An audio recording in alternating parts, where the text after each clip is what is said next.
First, take a look at the mat. There are three main sections: the garden on the left, the field in the middle, and both players' graveyards on the right. Start by shuffling the deck and flipping over the top 3 cards into the garden. Each player then takes turns capturing bunnies into their hand one at a time until they each have 3, with a die roll determining who captures first. The player who captured bunnies last takes the first turn. During their turn, players start with 3 action points, which they can then spend to perform any of the following 4 actions in any order: capture a bunny from the garden into your hand, spawn a bunny to one of your spawn zones from your hand, move one of your bunnies on the field to any adjacent space in any cardinal direction, or attack an adjacent enemy bunny in any cardinal direction.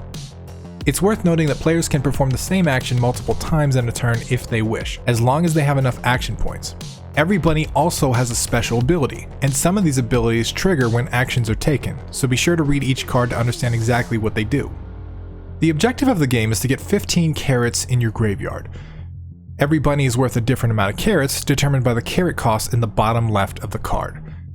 You can send a bunny to your graveyard in one of 2 ways.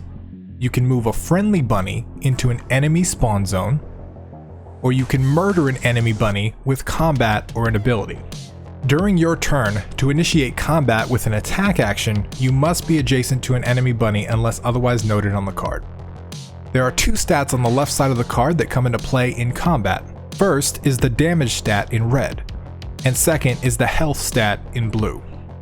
Performing an attack action means that both bunnies receive wounds equal to the damage stat on the opposing bunny. For example, if Reaper attacks Tag Team, then Tag Team would take 3 wounds and Reaper would take 2. Once a bunny's wounds equal or exceed its health stat, the bunny dies and goes to its opponent's graveyard. Once you get enemy bunnies worth 15 or more carrots in your graveyard, you win the game. There's a couple of extra rules worth noting too. Every time a bunny is captured from the garden, it is immediately replaced from the deck. The max hand size of each player is 5 cards. At the end of each player's turn, if their hand exceeds 5 cards, then they must discard bunnies from their hand directly to their opponent's graveyard until they have exactly 5 cards left in their hand. And if 2 bunny abilities would trigger at the same time, the owner of those bunnies can choose the order in which those abilities trigger. That's it for the rules. I hope you enjoy your game of Murder Bunnies.